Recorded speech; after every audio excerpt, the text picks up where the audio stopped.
Good Wednesday morning. It's the main event. I'm your humble host, Stephen McCollum, and you know him as 17-year NFL veteran, 3-time Super Bowl champion for your Dallas Cowboys, who I'm pretty sure are going to win 3 games this year. Dale Hillistrace here, everybody. That's how we're going to start the show off? I look extra pale lately. I noticed it yesterday. It's not here. I also looked extra pale where I was at last night. And I don't know. I'm getting concerned. Am I getting unhealthy? Well, you're clean shaven. I think that might be it. But I don't just notice it here. I noticed it yesterday in the mirrors at the gym, Dale. I went to the gym last night. And I was like, man, I am pasty white. We need to get some. What was going on at the gym? Do they have like a buffet? Or? Yeah, it was a all-you-can-eat buffet, and Yeah. I checked it out. I went with Autumn. Me and Autumn went to the gym last night. Okay. I could see Autumn being there. Yeah, we went to the gym last Do you night. wear your tutu? No, Dale, I went and bought new workout outfits and everything because I got to look good at the gym. Yeah. Maybe. Are we going to see this? Or No, was there... no, I thought there might be a video No, this coming. isn't a bit, folks. This isn't a bit. Oh. No, this isn't a bit. I thought there was a video Yeah. coming. And People don't post their workout videos like they did for that year or two that I did that bit. I guess they got tired of me trying to pretend that I was them. Okay. No, I really went to the gym last night, Dale. Like, no joke. That's not a bit. What happened? Were they having a Just rummage sale? So Autumn's been bothering me for a while to go to the gym with her and stuff like that. So finally I was like, you know what? I'll just go with you. It's no big deal. I'll just go with you. Yeah, it's kind of a big deal. The gym. But they're all getting me set up. They're all getting me set up in there. And I go, man, this is like church. I'm going to get struck down walking in here. So hold on. We need to take 2 steps back. Yeah, You make fun of actually me. went to the gym with the idea of working out. I did. And I worked out too. Okay. Yeah, I did treadmill. Warmed up on the treadmill. Got a good sweat on. Now, were we walking or were we Oh, jogging? no, I ain't jogging. I ain't ready to jog yet. No, just walking. Okay. 2.5 speed is all I went. Okay. All I went. And then I had brand new shoes. So I have to break them in. You got a whole new back to school outfit. Okay, the thing that's changed about gyms since last time I was at a gym is, dear God, why do we have to face everybody? Like, everybody's facing somebody else. Like, it's weird. That's why you make sure that you face somebody that is appetizing. It's just like, my God, what if I look like an idiot right now or something? Somebody's going to see me. Like, this is weird. I don't like that. I don't like that aspect of it. Too open. Gyms are too open today. That's what I learned last night. But yeah, no. And then, went around. And so, you know how the free weight section can be intimidating to some people because there's some big buff dudes in there. Free weights. Yeah, free weights. Oh, I yeah. thought you said the free weight. Yeah, free sometimes weight. the free weight That too. system. Free weights. So I was showing Autumn some stuff she wanted to do and everything. So I was like, yeah, let's go do it. And I get it because there were dudes next to us that were like, whoa, and their arms were like the size of me. I was like, all right, dude, you're at EOS Fitness. Settle down, Tiger. So were you like in a wife beater? No. Tank top? No. But anyway, I noticed I was pale. No, just a regular shirt, just a regular flex shirt and everything, just a shirt. Okay. Wick my sweat off. I'll tell you this, I didn't stop sweating for about 3 hours afterwards. My body was like, what are you doing to me right now? It was brutal. It's all right. I feel good, though, today. You're not sore? I think I screwed up my elbow, though. I think I'm going to have to go to the doctor. Oh, bro. Hurts when I do this. No, I'm a little bit sore today. Yeah, I'm a little bit sore. That's Not good. terrible. I know, but not terrible. Yeah. That's good. Yeah, doesn't hurt. Doesn't hurt to get out and do something every once in a while. My heart at one point was like, what are you doing? I'm beating way too fast. Can we knock this off, please? I was like, I'm going to check my heart rate on that treadmill. I was like, I'm going to check it was like 110. And I'm like, yeah, it's probably about where I need to be at. Not anymore. You go to the gym all the time. I try and go about 3 days a week. Yeah. I don't. I was telling my daughters, so all I do is machines now. I mean, Yeah. my days of throwing 315 or 365 on the bench Yeah. are no longer. Yeah. But what I'll do now. Unless I go with you, then you'll be like, No. throw 400 on that thing. Oh no, my joints I know. hurt just looking at it. But Yeah. I'll do the machines, and one of them is the incline Yeah. bench press. And what I'll always do is I'm just going light, getting myself back into it. But then I'll look around when I'm done, and I'll put the thing down further. So Yeah. So when somebody comes up after me, I go, "Wow, that dude's strong." You gotta put it down lower. And you gotta put it down lower. But they didn't have enough of those machines. That's what I was like showing Autumn was like, just use these machines. Right. So then you're out of that side, and stuff. It's a different workout, but they didn't have enough of them. They were all taken. So I was like, let's just go to this area over here. And it was fun. Yeah. It was good. It was good. So is this going to be a weekly thing, a monthly thing, Yeah. a daily thing? It's been at least 5 years since I stepped on. Yeah, my Achilles injury was the last time I was in a gym. That was 5 years ago. That was in 2020 when I did that. So, so I got another 5 years. Achilles, you trip going to the bathroom at night? Or? Yeah. You want to know the real story? I was just walking in it, and I got this sharp pain in my leg. Sharp pain in my leg. Yeah. But it was actually after I got done playing basketball, and like a couple hours later, I got up and like started to move, and I was like, something ain't right. So of course the doctor, trying to make me feel better, was like, "Don't worry, it wasn't getting out of bed. It was you heard her playing basketball." I was like, "I'm not too sure about that, doc." What are you gonna do? What are you? 45? 48. 48. So you got 15 years to catch up with me. Yeah. Well, you abuse your body a little What are bit you more gonna than I be do. like when you're 63? Oh, I'm gonna be a mess. An absolute mess. I've got those ankle problems and hip problems and stuff, so I'm like, I gotta go to the doctor and get this looked at again. And they tell me one of two things, just like every doctor does. One, you're gonna have to have your hip surgically fixed at some point, and your ankles are gonna have to be physically, surgically fixed at some point. And then they go, also lose some weight. I'm like, great, well, perfect, thank you. So I'll Right. lose 20 pounds, and that'll help out, but then at the same time, it's like, it's not going to help out that much. I'm still a big dude, regardless of what I lose. Thank you so much. Here's your $50 copay. Yeah. So I'm like, I'm just going to skip the doctor. I'm just going to go start going to the gym. Well, you sound a little bit like my little brother Mark. He was over at the house Monday, and he does not have a general practitioner. He does not have a specialist. He never goes to a doctor. Yeah. And he goes, well, the thing is, if you don't go to a doctor, Ooh. You don't hear any bad news. No, at this age, the problem is, because when you're young, it's okay to think that way. Yeah. When you're old, it is not. Because that's where you find out you've had prostate cancer for the last 3 years, and you're going to die in 3 months. Yep. You go to the doctor when you get to 50 plus. Oh, he was getting the riot act right to. I know people that's happened to. They just didn't go to the doctor, and one day they're like, "I'm not feeling well." They go to the doctor, and doctor's like, "Yeah, say goodbye to everybody. You're gone in 3 months," and they're gone in 3 months. So no, you got to check that. That's dangerous. Oh. Yeah, that's dangerous.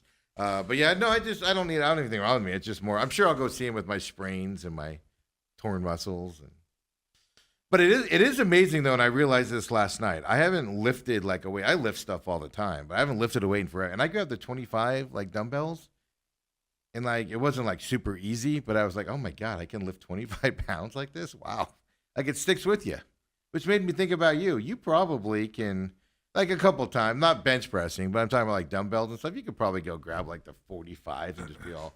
It'll be a struggle, but at first you'll be like, oh, this is kind of easy. Then they get heavy after a while. I think if I picked up 45, 50-pound dumbbells, next thing you do, I'd be calling you from the hospital. I'm not coming in the morning, Steve. That's because your shoulder would blow out or something. It wouldn't be because of the weight of it, kind of a deal. But, I think my strongest is when this powder came out, and I'm going to forget the name of it. Golly. That's now illegal. Yes, you can't take it anymore. But it wasn't a steroid, but it's this powder. Yeah, it helps you with your stuff, And though. strongest I ever got was we never maxed out. Larry Allen was the only guy who ever did 700 pounds. They didn't like do it as a competition and stuff like that? You would do reps. You'd pick either 315, 365, and you do reps. And they had this chart. A lot of those videos that I do, it's somebody maxing out, and that's why everybody's cheering and everything like that. Yeah. But you're maxing out basically with 315, so you're doing reps. Yeah, okay. And the strongest I ever got, I could bench press 365. I did it 14 times. Yeah, we saw the size of you in that Netflix documentary there. And now, if you put 365 and I had to hold it up, I think I would crush my chest. Yeah. But it was funny. Like I was like 25, and I'm like, I can't go lower than 25. And then I grabbed the 25. I'm like, all right, this is easy. And I got 2 reps of 10 in, and the second one I hit 9, and I was like, all right, I'm not gonna push it. And then I was like, all right. And then my mind going, I'm done. Just make excuses on doing the next set. It's amazing because you think everybody's looking at you. No, like, look at nobody that cares. big dude. He is so damn weak. I know, nobody cares. But nobody cares. Well, that's what I kept having to tell Anna. I kept saying, I kept going, nobody cares that what you're doing in here. Right. Like, not one person cares. We don't. And if they do, you know what? Screw them at that point, you know. So, but it does crack you up, though. It does. The basketball courts were full, which isn't a shocker. I miss playing basketball. I used to love to go play basketball. And they have a half court, so I'm like, ooh, I can play. I just won't go play at 7 p.m. when it's packed with all the high school kids and stuff. Right. I ain't playing those guys because they're gonna be. They're dunking and running and. Yesterday I saw this. All I saw was this hand.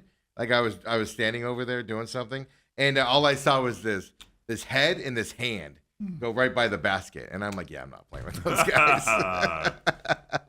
I'll just stand out of the 3-point line or whatever.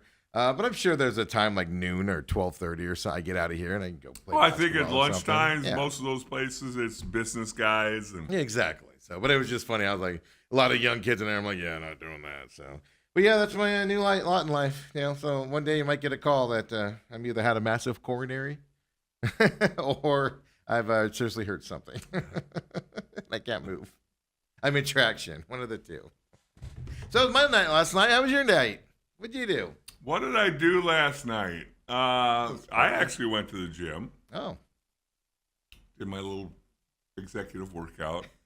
I'm somehow gonna have to walk my way over to the exercise equipment as far as the cardio. I avoid that like the plague. so like I can't sit on a treadmill for an hour. No. Man. Like I had the Diamondbacks game on, and even then I'm like, I got to get up. 30 minutes. I was like, I'm done. I even if I just got to go walk around. No, if you do 30 minutes on a treadmill, that's pretty good. I ride a bike. Yeah. I can't. The pounding Yeah. hurts me. Did that, then Brooke and I went to dinner. Okay. Now, what'd you eat afterwards? After the gym. We went to dinner at a place called Manuel's. Yeah. so So, I had unhealthy a- Mexican food. So I had a shredded beef taco. I was gonna say you had a beef chimichanga or something, some fried greasy. No, shredded beef taco and an enchilada. I didn't even eat all of it. I did bean burritos before I went. Bean and cheese burritos before I went to the gym. Ooh. It doesn't. I don't know why everybody says reacts that way. I was fine. Well, because if I'm around you and you but just that's inhale not- 4 bean burritos. First of all, I had 2. Second, homemade. Second of all, that stuff doesn't get me. But that's the thing. I was like, man, I don't know what to eat beforehand. But I used to work out at a place. I'd have to go to Flagstaff for work, and I'd work out this place in Flagstaff. That literally, you'd go through like this side door, and it would be a bar on the other side of it. And you'd be amazed how many people, like they had like smoothies and stuff. Yeah. So we'd be like, I'm going to go get a smoothie. And they'd go over there and start drinking. And I'm like, why'd you even go? Why even go to the gym as a pretense? Like, just go to the bar, man. Well, you said there's prettier people at the gym. I don't know. I didn't wear glasses or contacts or anything, so I couldn't see crap last night. I was like, oh, it was brutal. You know what I did see last night, though? What's Lawler's first hit. Yay, Lawler! World Series, here we come. You want to see it, Dale? You want to see it in person? Well, I know you're gonna put it up on your in your little room there where you keep all your jerseys. It's already up. Yeah. I've actually contacted the Diamondbacks and said I'll buy the jersey for first hit for charity, and so I can have it in my room and all of that stuff and everything. I'll let him have the ball. I mean, first hit. But here is Lawler, first hit ever. Well, first hit in a long time in Major League Baseball. At least first hit this year. Jordan Lawler, everybody. Kind of get the feeling with Jordan, especially watching him take batting practice today. Everything was a line drive base hit. And once he gets that first one done, the hits will keep on coming. Yeah. Right. And there it is. Lawler's on the board. He splits the gap, and there he goes. Look at him run, Dan. He can run. Jordan Who would have Lawler's thought? got number one. Is his hamstring okay? Don't run too hard. Look at the smile on his face. We Look saw at him. Jordan last year. He's got the, Of course, look at he made his this. Diamondback debut 2 years ago, and there. That's one happy young man right there. What? 0 for 31, Dale, before that hit. Who's that announcer guy? I forget his name. Bethune. Okay. For him to go, boy, he's just raking in batting practice. Yeah, because they're throwing 65 miles an hour down the middle. I know. He's hitting the Martin batting practice. What? Now, tell us that he's striking out of batting practice, and we'll have an issue. Would that be bad? I don't know. He's struggling in that batting practice session. It does crack me up how people do that. Like, oh my God, but he has been hitting the ball solidly the last couple games as well, just directly to people. So you're not going to go over for your life usually. But I am willing to bet that's going to kind of, because the longer it went, the more pressure he's putting on himself.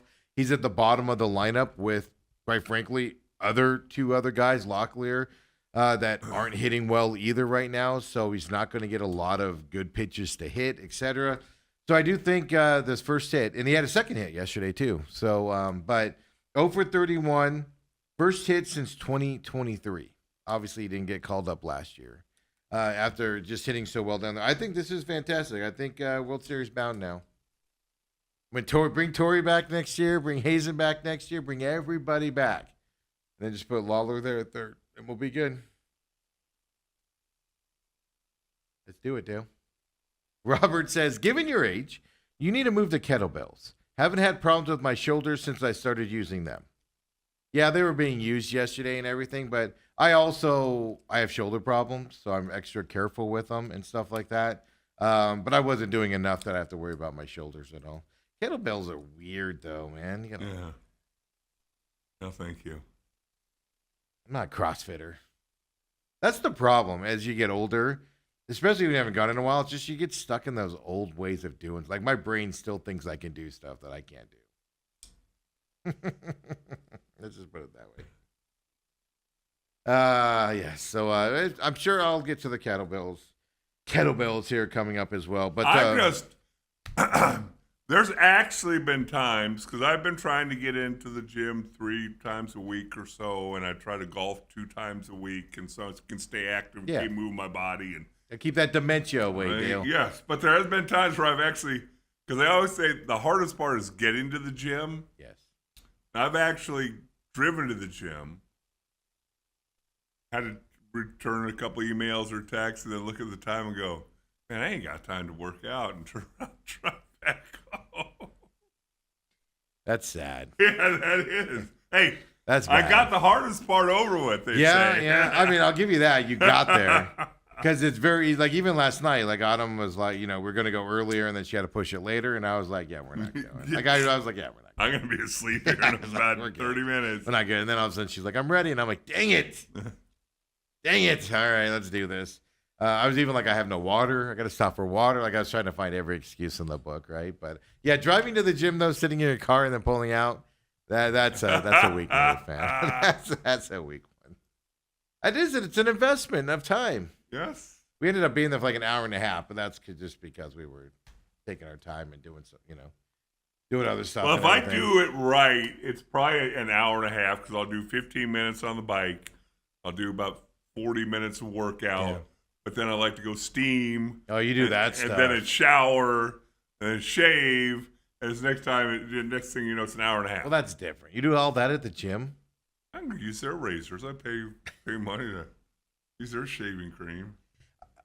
Yeah, Kobe goes, that sounds like a nice gym. How much you pay a month is what I'm going to say. It's like 115. This gym's got a cryo thingy place where you can go in to recover. I'm going to go check that out. The cold thing, huh? Yeah, cold thing. Supposedly that works really well. Don't stay in too long and burn your feet like Antonio Brown. Like Antonio Brown. No, it's like a pod you like laying, so it's not, it's not the stand-up ones or whatever, but that's supposedly supposed to help with recovery. Would you fit in it? Yeah, I don't know. That's question number 2. I got in one of those oxygen. My length is more of a problem than the other stuff. those hydro chambers that are supposed to make you heal Yeah. better, but it like closes and locks. Yeah. That's the first time I realized I had claustrophobia. You started freaking. Oh, I did. As long as I could see somebody, I was okay. You're fine, 'cause but your head's out of it, right? No. Oh, your everything head's even inside. there? Yeah, see, that's different. But yeah. it's a clear bubble over the top of your head. But as long as I could see people walking around, I'm okay. But as soon as the room got empty, I start banging on and get me out of here. Hell's ripping it open. No, that's where I just close my eyes and I just think of other stuff. That and I had to do an MRI, I think on my head or neck or whatever, so I have to put you all the way in the tube. And And that's you what I have do to, with my I have to shoulder. roll my shoulders like this, and Yeah. you feel like you're jammed in there. I had to do my shoulder one time, and like the way they had me hold my shoulder, it was like hitting my lungs, and I couldn't breathe right. So I'm all in there, and it's just like, oh, this is taking forever. Give me an open MRI. Well, that's not as precise. I said I don't give a damn. I don't care. Look, we know something's wrong. Yeah. Just get the gist of what's going on here and everything. But cracks me up. So Lawler last night, saw that. Lourdes, good news, I guess. You want to hear from me or do you want to hear from Tori? Because Tori's proud of him. Well, I heard something last night. So they're going to have 4 starting contributors that are going to be out for the majority of next season. Yes. Already. Yes. Already. And the problem is 2 of them are pitchers. Yes. So it's like. Well, 3 of them are pitchers, really. Do we know when? Because J-Mart didn't actually have Tommy John. It was a easier surgery than Tommy John. I forget what they call it, but he's still going to miss a lot of time. Yes. And so, they were just talking about, okay, next year, what's the strategy of the Diamondbacks? Do you just keep Torrey again for another year? Because who knows? The ownership is not going to go spend another $100 million to get 4. What's comparable Torrey's starters. contract though? Isn't it up soon? I didn't ever read that this is his last year. I don't think this is his last year. What I'm getting at is, let's see here. Yeah, he's through 2026. Yeah. You bring Torrey back for a year. He's coming back next year. Well, I think he's coming back regardless because of the way, and this is the problem, the way the young kids play with him. Mm-hmm. They're playing well. This team has a spark to it. The way Hazen's talking right now and everything, as long as Hazen's here, Lavella's going to be here. End of story, unless he just tanks. And the way he's going to tank is you get a veteran-minded team in here, and then he won't be able to manage them very well. That's the bottom line, right? That we have to look at going forward. But yeah, I mean that's the problem going into next year. You're gonna have a young team again. Yes. And what can you do at that point? Well, here's Tori on Lourdes Gurriel Jr. and his injury. Yeah, like I said, the initial news is not great. It looks like he's going to get some second opinions. We're going to keep our fingers crossed through the entire process until we know exactly what's going to happen. But it looks like there's a little bit of a reconstruction that's going to be needed. I had a few-minute conversation with him today when I got here, and he's I'm trying to understand why it happened and what the next several days and months and weeks and months and potentially a year will look like. And we talked about it, and I hurt for him. I could tell he was hurting, and I told him that we're going to be okay because what we do here is we pick one another up and don't worry about what we're doing. We got you. And it's a very tough time for this team right now. It's one more hit that just keeps coming our way, right? It's not going to be a 2 or 3 day thing that he's down. It's a Corbin Burns out for the season. It's a right and left elbow reconstruction where we're missing 2 really good relievers. They're out for the season plus some. So that's why it's painful. And I hurt for the athlete. But at the end of it, we got a job to do. He knows it, and I think the guys are ready to step up for him. You know what one of the most difficult things is? Like when I totally dislocated my ankle, fractured my fibula, and I was out for the year. Mm-hmm. It's freaking lonely. Well, especially football. They don't want you anywhere near the place. No, right? because you're rehabbing. You're trying. You don't know if you're going to be able to get back to what you were. You're by yourself. Yes. They don't want injured guys around. Coaches really don't talk to you. It's like, they act like you don't exist. And Is it that way in baseball, though, I don't too? know. Maybe in baseball it's a little bit different, but he's going to have a lot of lonely time Absolutely. rehabbing by himself. Absolutely. Everybody else is going to be on the field or whatever, and Yeah. he'll be over there, rehabbing type of a situation and stuff. But I think baseball, they're around. Like, I know Corbin Burns, after his surgery, he was in there for several days Right. after his surgery. But I don't know if that was just clean out your locker situation Yeah. or what, like get your stuff out of here. I know football, they isolate you quickly. But and again, if you look at Corbin Burns, it's like, well, he's got $100 and something million coming, whether he ever pitches again or not. Yes. In football, I didn't know if I was going to have a paycheck after that season. Yeah, especially ankle and what? Femur? No, ankle and fibula. Oh, fibula. That's got to be painful. It was actually it was one of those weird things. Brooke thinks I was in shock. It didn't really hurt. They In the moment, it didn't. Well, your adrenaline. Oh right? no! After the surgery and all that, and then Yeah. you're in a cast and it's swelling. Yeah, there's some. I was going to say, painful days. initially, I'm assuming you did it on a football field Yes. during a game. During practice. Practice. Your adrenaline's not flowing like it does in a game at practice. So, On- but you probably still have some of it. So it probably took you a little bit to come down from that. And when they took the tape off my ankle, the two little bones on either side of your ankle just went, doop, and I saw the doctor and the trainer go white in the face. I said, "That's not good, is it?" I was in surgery in probably an hour and a half. What? Oh yeah. Metal and everything? Oh yeah, pin through the ankle, plate on the leg, on the fibula. Plate's still on there. I'd say they don't ever take those plates off. Not unless it starts bothering you. The bolts and stuff they do though, right? Yeah, go they back took in the and pin clean out it. of the egg. I still have that. You can Yeah. use it to put, You help keep with- it? Oh yeah, you can use it to do something at You your should house. get a like a nose tattoo or a nose piercing with it. I don't know. It's about this big. Yeah, went through the back, through your neck right there, just right there in the back. I'll give or it to something. you. You see what you can do. I just have a weird piercing on that side as well. So, I mean, Gurriel has a player option. Obviously, you're picking it up, right? If you're having a serious injury, you're not gonna waive that. Right. Going into this year. Then after next year, 2026, they have a club option for him as well. So, I mean, it's important he comes back because at some point next year, which he will. I mean, the problem is it could be late. Best guess is what, 9 months, 10 months is best case scenario for an ACL. Now, the other thing about these injuries is they'd say, oh, it's an ACL. Then they get in there and they go, ooh, it's way worse than, because you heard him say they have to reconstruct some stuff in there. Yeah. They're going to get in there and it might Yeah. be worse. So it didn't say. Yeah, he didn't just say ACL.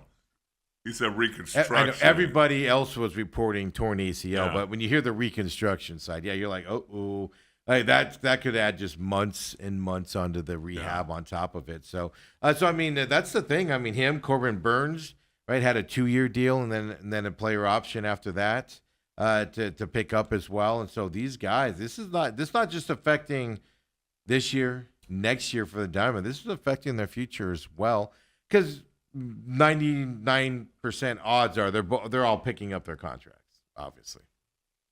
For the extra Right. money on top of it. So, devastation, man, for the Diamondbacks out there. They did get the win last night, though.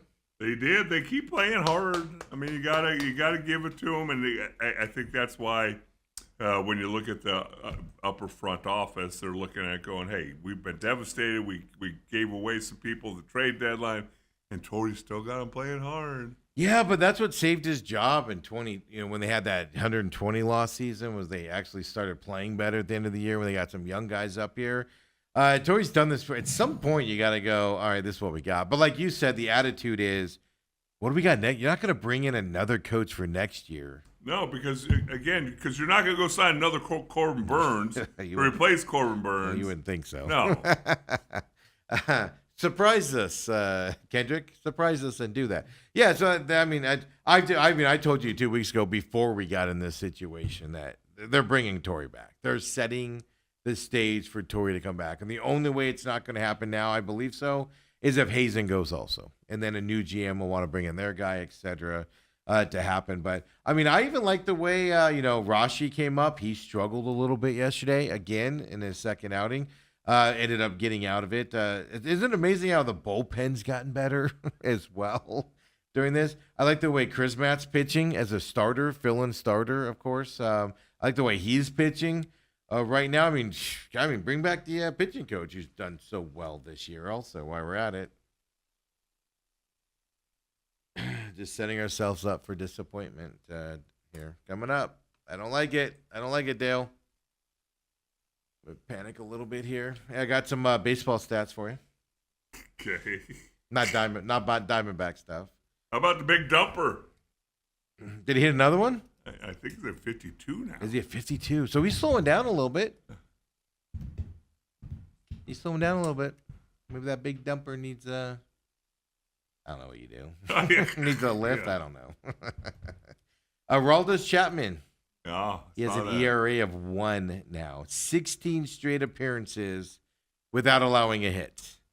46 straight batters, no hits. I saw a quote from him or something over the weekend that said he's now looking at the catcher or something as a target to where to throw the ball because he used to just throw it 100 miles an hour. You should just launch it. Yeah. He That's did. it. Yeah, he did. And that's what his problem was. He would lose control of it. Yeah, and now he's actually learning how to pitch. Yeah, he pitched 12 years. But this is my point here, right? Because the Red Sox come into town this weekend, and folks, you're going up against Aroldis Chapman this weekend, in at least 2 out of the 3 games. So, good luck, batters. So he's done with that. He's 37 years old. He's their closer, Red Sox closer. And just now, the Red Sox went, you know what? You're pitching well enough. We're going to give you a contract for next year too, right now. Yeah. $13.3 million contract for next season on top of all this. Red Sox coming in town this weekend with a guy that has gone 46 straight batters without allowing a hit. I might want to go just to see that. Yeah. That happen out there. And then I know Dodgers fans are going to hate me for this, but Ohtani did hit his 100th home run of his Dodgers career last night. Okay. He left his bat at 120 miles per hour. He launched this thing. One of the hardest hit home runs in recorded Major League Baseball history. Obviously, that's a newer stat because, they weren't recording it before. But even then, Ohtani's only been with the Dodgers for what, 3 years now? 2-3 years? Has it been longer than that? Maybe 3 years, yeah. Say 3 years and 100 home runs already? What are we doing here? And we're just sitting here fledgling around as Diamondbacks fans, watching our team. Hey, we're the same as the Dodgers over the last 10 games. Better than the Padres. We're 5-5. Padres are starting to fall apart a little bit. It's I thought they were going to overtake the Dodgers, and now they've. Dude, there's something. The Padres have this. They'll beat them in the playoffs, but the regular season they cannot get past them. It is the weirdest thing. I don't know if it's Big Brother syndrome or what up the road, but that is amazing on that side. So when we come back, we'll keep it rolling. Let's talk a little college football here coming up. Let's talk a little Starkville, Mississippi.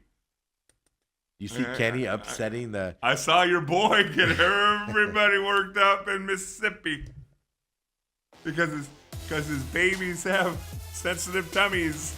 I got the clips for you. What on earth is he talking about? The people in Mississippi are fired up, get fired up about the stupidest thing. Life in Mississippi must be easy. They're losing their mind. They are. It is amazing to watch. We'll talk about that coming up here, the main event.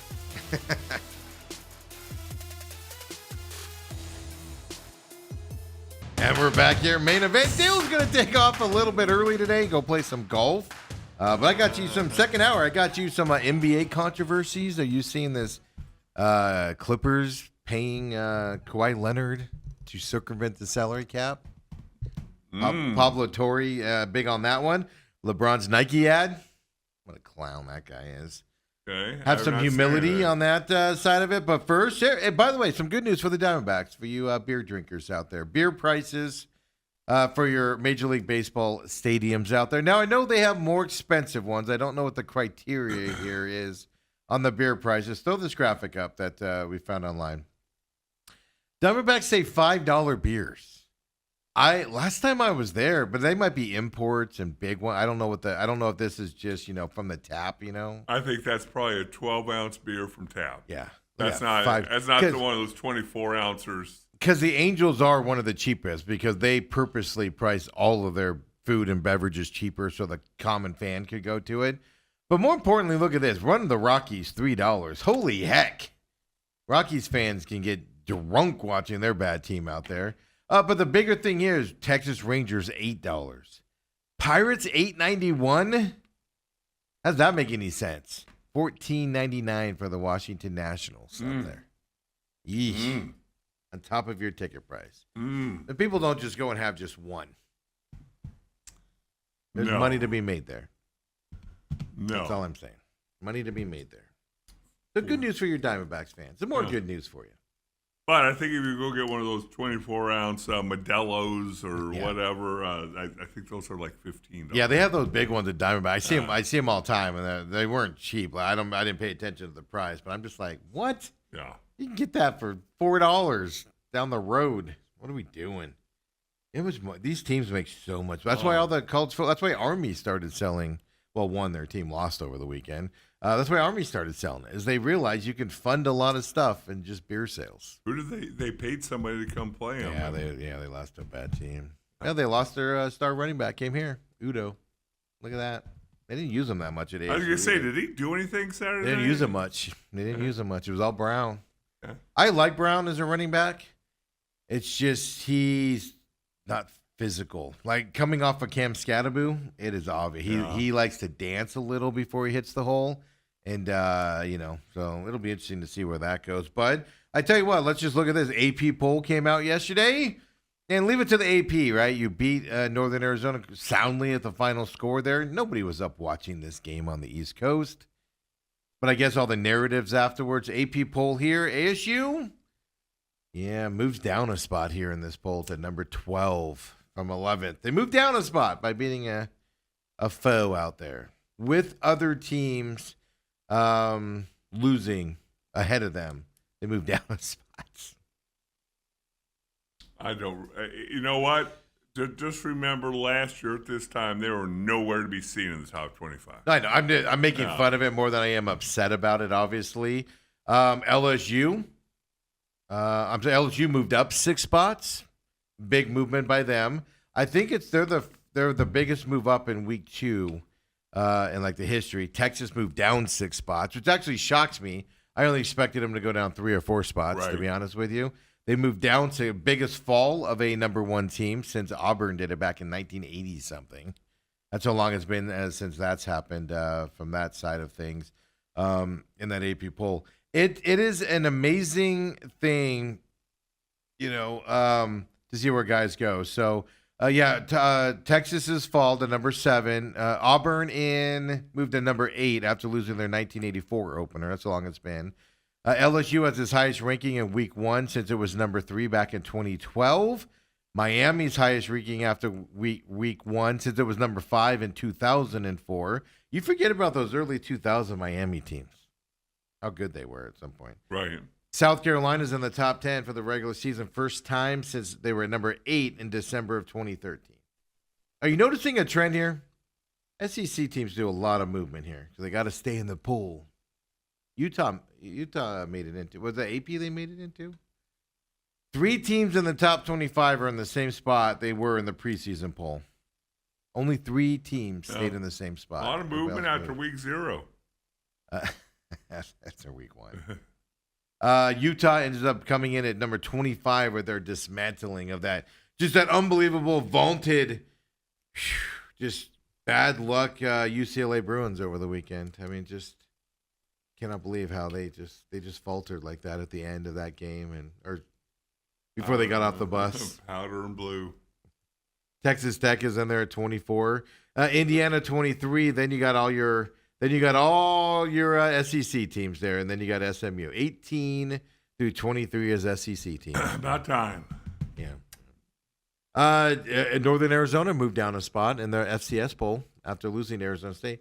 You shouldn't move down as you play a division up. That's stupid. No, if you play somebody above you in division wise, That's dumb. I don't know why they did that and stuff like that.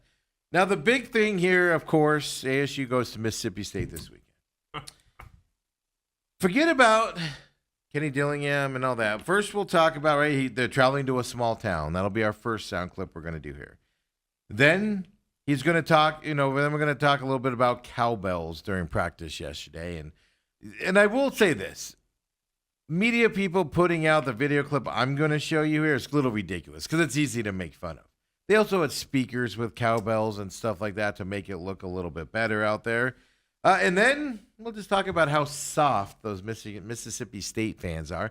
Not just Mississippi, Ole Miss fans are getting in on this also. They are all insulted. Folks, here's what I learned yesterday as we get into this here. Mississippi thinks they're better than Arizona. This is what I learned yesterday. Mississippi literally is looking across the country and going, Arizona's a garbage state. Nobody cares about it. How many times we've talked about that? Hey, this is a get-right game for the Cardinals and the Suns and the Diamondbacks, and meanwhile the other team's going, hey, This is a get-right game for us. Yes, and it's just like Mississippi's insulted on Coach Dillingham talking yesterday. First of all, these are things you don't think about on traveling, right? Especially to small towns. Like, there are no more big cities like L.A. you're traveling to like you used to. Kenny Dillingham on traveling to small towns. So interesting is now that we play in a lot smaller towns, we play further away from stadiums, our road games. So we stay about an hour and 15 minutes away from the stadium this week because that's the nearest hotel that's not a casino to stay at. No, it's the truth. That's some teams stay at the casino. That wasn't even a joke. But it's just the nearest hotel. And then you talk, some guys are finicky eaters. So it's like some guys at these hotels, they don't like the food. It's not good. So now we get like sandwiches on the side.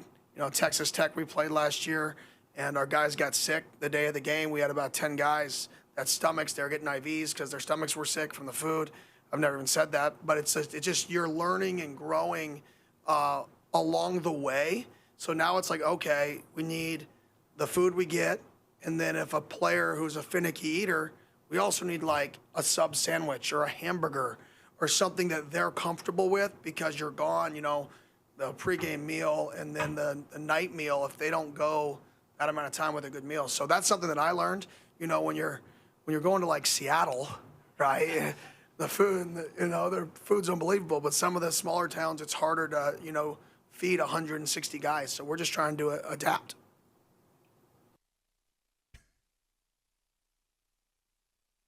I think he said it different. I think he said it wrong. They're finicky eaters.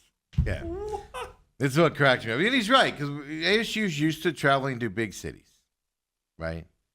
The population of Starksville is 25,844 people. There's probably that many people at the university. And that's, yeah. They're going to a small city, right, with casinos and stuff like that as well. This is what cracked me. It is tiny compared to what we deal with here in Tempe. Tucson is huge compared to Starksville. Whoever thought Flagstaff's huge compared to Sedona's huge compared to Starkville. Whoever thought, hey, let's just go to Tucson. And Mississippi people are losing their effing minds all over social media because Kenny Dillingham dare attack their city. It's such a popular place to live. By the way, they have to add a golden triangle. I did all this research last night in Starkville because of the way they're losing their mind. There's a golden triangle that they live in there, right? The whole population of the whole golden triangle, 3 cities there, is 175,474. That's huge. We don't get out of bed here in a city. We have unincorporated cities that are bigger than that here. Wow. Tortilla Flat might be big. Okay, that's going too far. New River. This is ridiculous that Mississippi is getting upset about Kenny Dillingham talking about moving to the small city and stuff like that. Ridiculous. And ASU has a predominant player that starts for them that's from that area. On top of it, that's what cracks me up a little bit more. Not even your main player that's came to Arizona State wanted to play for your team there in Mississippi. Either of them. So he came here instead. That says more about Mississippi than anything right there. They're losing their minds over those statements there from that side. So you're saying there's 25,000 people live in Strasburg. There's 2 million views on this post. Yeah, well, it's because the whole state of Mississippi is, like I said, Ole Miss fans are rallying with Mississippi State to beat ASU this weekend because how dare him make fun of our state here. Folks, I want to be clear on this. Mississippi is legitimately looking down on Arizona right now and saying what a piss poor place we live in. These people are looking down on us here, and they're complaining about how our place to live is garbage compared to theirs. This is insult. Arizona State by 60 this weekend. 60! You know what? And then, you know what the punishment's going to be? Every person in Mississippi, all 25,000 in Starkville, need to come to Arizona for a week and then tell us how bad our city is. There's too much traffic. There's too much to do. You have to pay for running water here? What? Can't afford this place. I just wonder how many of those poor, tough, nasty ASU football players are going to wake up with a tummy ache. Okay, that's issue number 2. Way to make your players sound weak, right? Come on, man. That's issue number 2. We got finicky eaters. What? I agree with that. Oh, The population of the whole state of Mississippi that's insulted is 2.9 million people. it's a lot of people. Mesa's over half that size. One city here is over half that size. Over a million and a half people roughly. One city here, a suburb of Phoenix, is half that size. If he would have just left it as, we've had to make adjustment because, you play in Los Angeles, you play in Seattle, you play in major metropolitan you areas. took it too far. And just left it there. But when he starts going into the food, I don't disagree with him. I don't disagree. I disagree with the way he kept talking. But that's beside the point. Mississippians think they're better than us here in Arizona, folks. I love it. Go on social media and see what they are saying and how insulted they are. They are like, we have casinos in Starksville. It's a big casino place. It's great. It's a great place to visit. What? We have casinos here too. I mean, as you said, even Ole Miss fans. Yes. I'm an Ole Miss fan through and through, but this take from Arizona State head coach wasn't just a shot at Mississippi State. It was a shot at the state of Mississippi. Oh no! All 30,000 people are going to rise up, Dale. Come attack us here in Arizona. Go get them, MSU. Beat the crap out of the Sun Devils. At least they knew it was Sun Devils, not Wildcats. Yeah, that is true. They did some research. Hey, they have internet in Mississippi. That's what we just learned. Yeah. Congratulations. Oh. Mississippi is looking down on us in Arizona, thinking we're some hillbilly hick place, folks. We had Wyatt Earp back in the day. We have a lot of history. Name one thing from Mississippi, other than you have to have a song to spell it. Mississippi. I used to hate that because when we would play pickup football, you couldn't rush the passer. Mississippi. You One went Mississippi, two Mississippi. That's what Mississippi's known for. They think they're better than us. JFC says, I hope he scouts the team as poorly as he scouted the town. They have no idea. They have no idea that going from just Tempe, forget about, like they have no idea Tempe's in the middle of a large metropolitan, fifth largest city in the United States. They have no idea where Tempe is, right? That side. So, got to give them some slack there. But ASU is going from a very large city to a tiny town. This is a big deal. This is a big deal to go down into this level here and stuff like that. And Mississippi's going, Tempe's ugly. Okay, settle down. You have the Egg Bowl. Settle down, Tigers. You guys fight over eggs. We fight over territories here. Which then means, of course, cowbells are all over Mississippi State, which tells you all about Mississippi you need to know. Hey, what can we do to make noise? Let's bring cowbells. Here it is, the ASU practicing. This is ASU's fault for media people for putting this specific video out. Here it is, cowbells, yesterday at practice.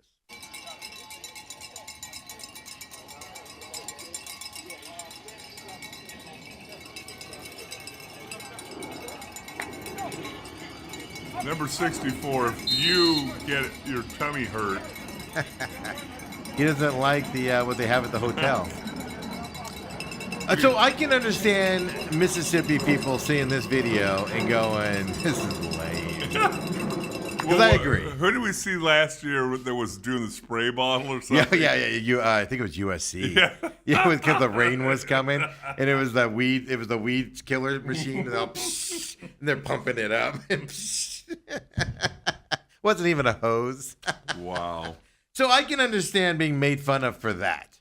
But they also had speakers with the cowbells going on and stuff like that. Here's the other thing. Mississippi fans are looking at that video and going, lame. When that girl right there, I mean, she's on a scale of 1 to 10, she's a 40 compared to Mississippi standards. They should be like, wow, we got to get to Tempe if that's what the ladies look like there. Stay in Mississippi. Pay attention to the right things here. By the way, Helly77 is where you catch me for that comment. Hit me up if you don't like that comment. Helly77, where you can find me at. What are you trying to do? Get all these Mississippi fans riled up at you? What are they going to do? All 24,000 of them? They're going to come rile of 2.9? There's 2 million views on this thing. Yeah, the whole state. Not even the whole state has joined in on that stuff. Some of my players are finicky about their food. Coach, I don't disagree. Hey, Coach, There are things to make fun of here. Yeah. On the ASU side, there are things to make fun of. That video alone is enough to make fun of it. But for the love of God, Mississippi acting like they are better than Arizona is an amazing thing to see.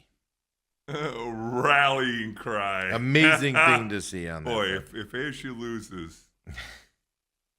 Here's Kenny Dillingham on Mississippi State and their fan base. This is what cracks me up. They're mad about that too stuff because we've insulted the city of Starksville and now everybody's pissed off about it. Here's Kenny talking about the fans and and everything else there. Well, not the cowbell one. Did I mess it up? I messed it up. He actually went on. Let's take this garbage because that's ridiculous. Look at that. What are they doing? Playing cowbell. Oh, they're doing frog hops. Oh, dear Jesus. Kenny went on to basically say Mississippi State fans are fantastic. They're loud. They're passionate. All of that stuff. But they ignored that, and we've insulted the dear city of Starksville. And Tupelo. And Canton. The whole state of Mississippi is now upset about everything as well. I can't even remember where the heck we stayed when I did a game there. Well, it's either apparently is at a casino or an hour away. Yeah, I don't think we cared about the casino. Oh my goodness, Kenny Dillingham. Now they're going to be more fired up to play. Oh, they're going to be loud. This is the stupidest thing. What else you can get worked up about in Mississippi? This is the argument. This is like when Tucson's mad at Phoenix, and we just sit there and go, "Oh, it's cute. You're mad at us. Oh, it's cute down there." It's even more so now. Oh, that's now it's like you got that one cousin that's not all right in the head, and stuff like that. Now that's what we're dealing with Mississippi. Tucson, we're just like, oh, it's a cute little brother. It's all good. And you got that one cousin that you're like, he seems a little out there. Mom, did something happen? Yeah, did he get dropped on his head as a kid? That's what we're dealing with Mississippi now. That's all I'm saying. A lot of it drops on the heads. I think it's hilarious. Well, as I said, some of these videos you should make fun of them. Because I saw that one yesterday that we just showed. Yeah. And I was like, why did somebody post this? And it's not other ones where they had like speakers doing it. I'm like, that's better. That's better. They're going to run out of their football budget buying all those cowbells. What are you gonna do with them afterwards? Yeah. Save them for 2 years from now. Sell them to a farm or something as well. Yeah, I mean, Robert says at TME Sports Show, isn't the big story they have electricity and the ability to read? Well, I'm not that sure, but I know they have electricity. Not sure about the ability to read. All I'm gonna say is it's 2025, and you can program your computer to talk to you. What's on the screen? So that's all I'm gonna say. Dale's taking off. Gonna go play a round of golf. Maybe take out his anger on the ball for Mississippi. Thinking they're better than us, folks. I've never stepped foot in Mississippi. I've never wanted to. I'm never, hopefully, ever going to in my life. And I can tell you right now, it is nowhere near as pretty and as great as the state of Arizona. Period. End of story. I just hope that the ASU players' tummies are okay. They don't like gator and No, they're going to go to Seattle and eat possum. sushi. They're going to Yeah. eat sushi. They don't like possum. That what else does Mississippi State catch? Rabbit. Yes. Skunk. When you're running low, you got to get those skunks. That skunk was in the trash can again, but I took care of it. We got dinner now, folks. Little roadkill. Yeah, how happy are they going to be when ASU's buses from the airport take out some roadkill and they all have food to eat for a month and a half? They don't have to hunt it. How happy are they going to be at ASU then with their buses? Come on back, folks. Second half, main event. Maybe. Wow. If Mississippi doesn't cancel us. Coming up next.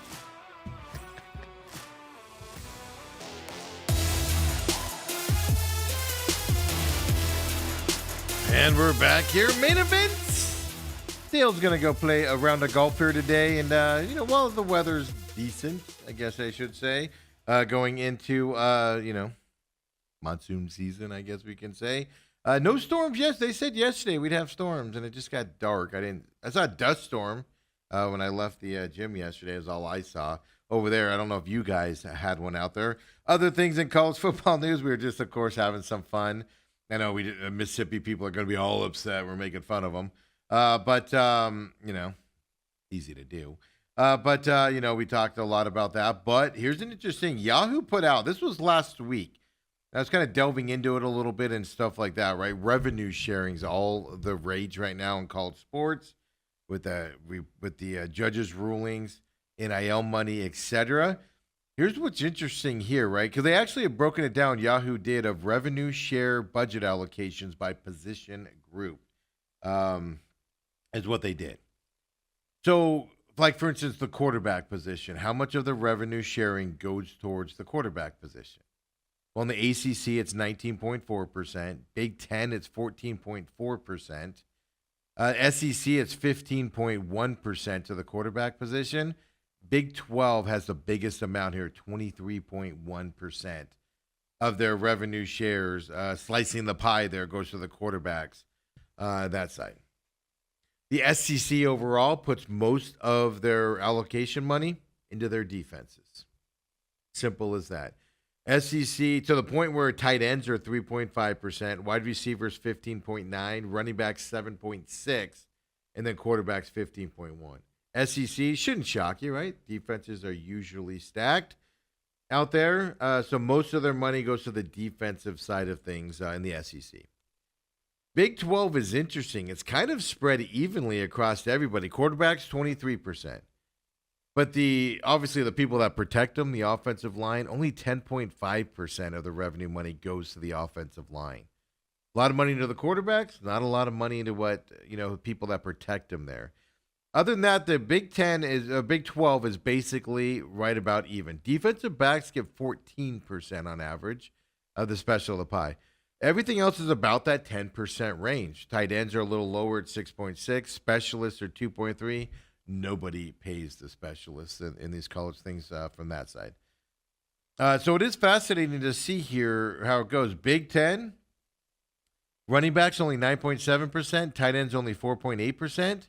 But their wide receivers get the biggest pie here in the Big Ten. Obviously, Ohio State has some young, good wide receivers out there.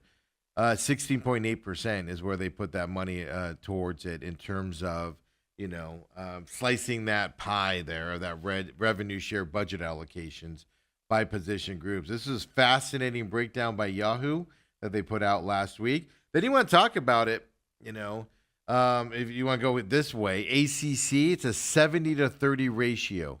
70% of the budgeting goes to the offense, 30% to the defense in the ACC.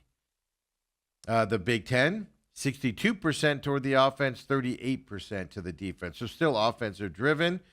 Big 12, very much so offensive driven, 64-36 there on the defensive side of things. And then the SEC, we already told you, the SEC does a lot of their money toward their defense. The offense still wins out, though, 57% to their offense, 43% defense.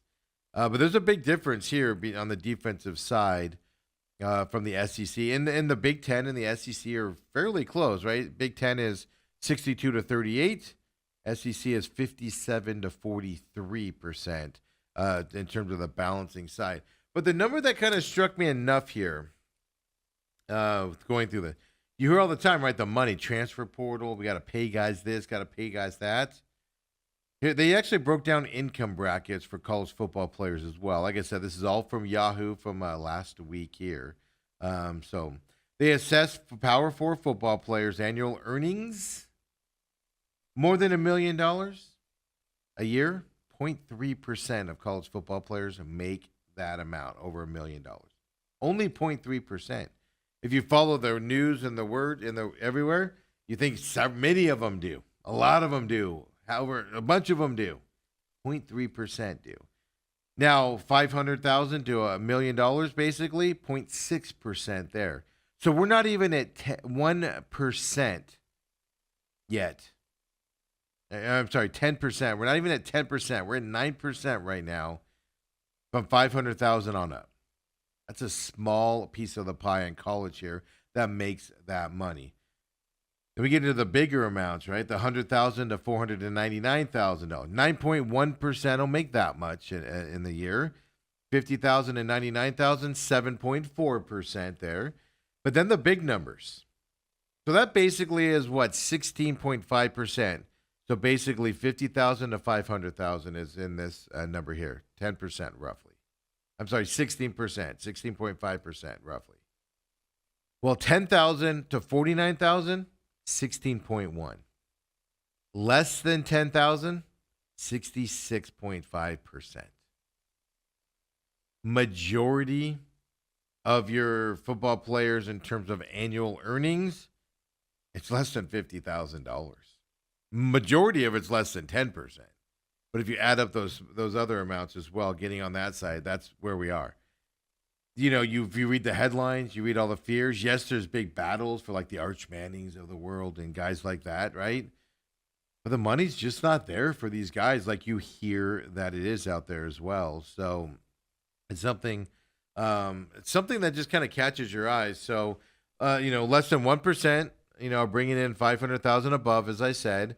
But the shocking number to me is 66.5% are earning less than that $10,000. So the narrative that college kids are just making so much money, yes, there's some that are doing it. Absolutely, is something to pay attention to. And Robert, comment of the day here: how does the SEC's NIL spending compare to when there was no NIL?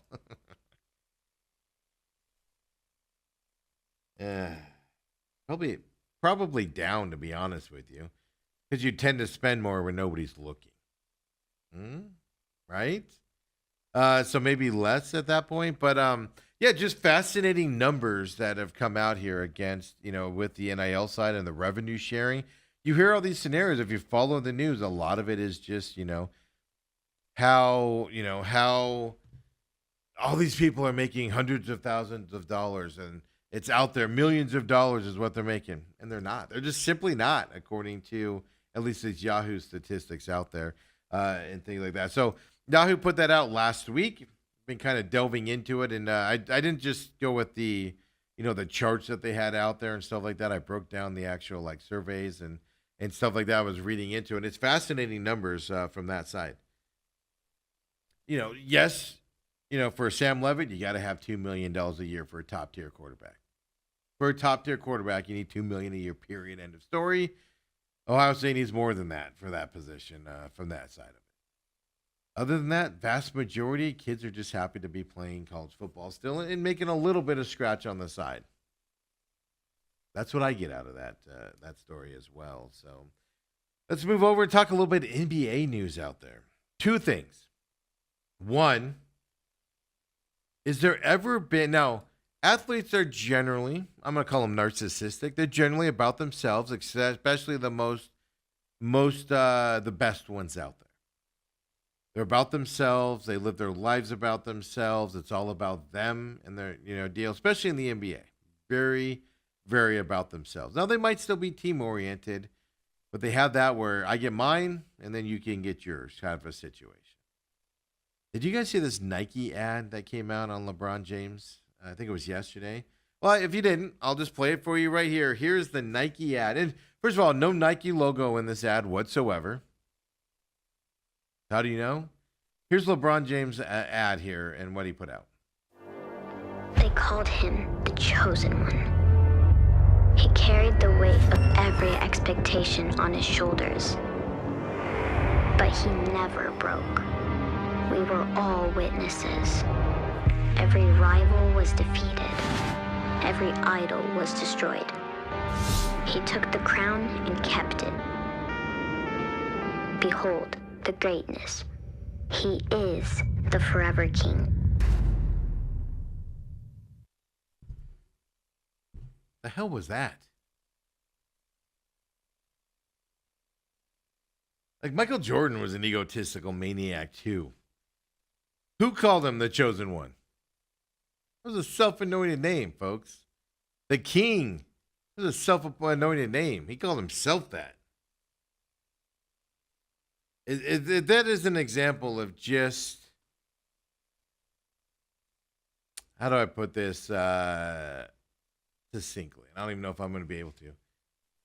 A man with an ego not realizing how stupid that commercial is going to look and ridiculous that commercial is going to look. He slayed all of it. What? It's even worse that ad's coming out today when he's not even the number one guy on his team anymore. The Lakers, and I think most of the NBA, views Luka as the Lakers team. It's Luka's team now. And he puts that out there.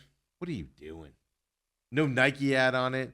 That's just a let's kiss LeBron's butt with that ad campaign out there. It's ridiculous. The wording on it. And he sat there and agreed to it and did it, which tells you he's got nobody in his life that can tell him no. He's got nobody in his life that goes, that's not a good idea. Let's not do that one. Everybody in his life went, this is a great idea. You are the king, sir. You are the forever king. It's ridiculous. Ridiculous how that works. Now we got a big scandal that's going to become bigger in the NBA side of things coming up here. First of all, I don't know what Pablo Torre drank a while ago, but he's getting these investigative things. He's doing the journalist jobs out there. These are stories, quite frankly, that should be coming from beat writers in the NBA. These should be coming from Woj. These should be coming from the inside NBA guys, and they're not. They have no desire to look into these stories. They want these stories. They're in order to get access, they have to keep these stories quiet, etc. And that means guys from the outside have to do the research to dig up these types of stories and things like that. And that's a sad day in journalism. The NFL, breaking news guys, the NBA breaking news guys, they are in the pockets of the NFL. They may work for ESPN. They may work for FanDuel. They may work for some other team. They're in the pocket of the leagues, and they will not say anything bad about the leagues. Period. End of story. Unless the league allows them to say it. And it's a sad day in journalism when this is the case. This should be broken by somebody inside the NBA, in my opinion. It's that big of a story. This affects a lot of teams. And how many teams are doing this? If you don't know what I'm talking about, Pablo Torre comes out on his podcast. Pablo Torre finds out. And I'll summarize it here, and then I'll play you the clip that, of course, is all over the internet right now and stuff like that. Los Angeles Clippers, of course, signed Kawhi Leonard back in the day from Toronto. And there's a lot of question marks on how the Clippers were able to do it. Steve Ballmer is the richest owner in probably all of sports, but definitely in the NBA. The guy has more money than, money looks to Steve Ballmer and is jealous of Steve Ballmer's money. That's how much money he's got. So he gets Kawhi Leonard, and everybody's kind of like, huh? Now, keep in mind, the NBA has first apron, second apron, right? We know all about that here as Suns fans. All the restrictions on you. What's a way to circumvent this? We know the Minnesota Timberwolves tried it back in, 99, maybe early 2000s?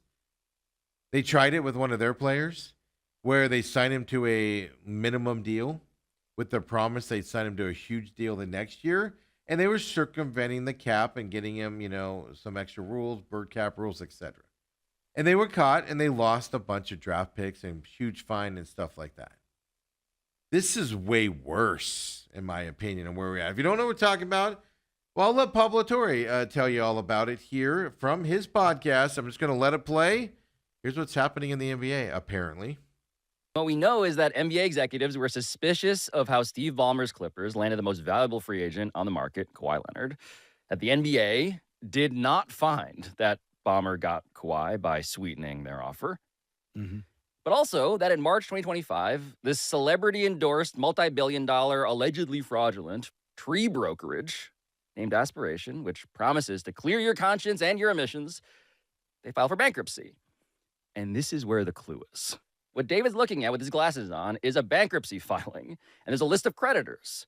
The entities to which Aspiration, in all of their alleged fraudulence, still owes the most money.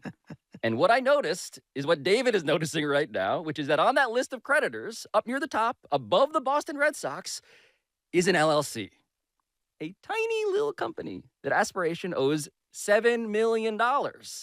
And that LLC's name, David, is what? KL2 Aspire LLC. And what does it list there under manager or member name? Kawhi Leonard. Whose NBA jersey number, just to connect all of the dots here, happens to be what? Number 2.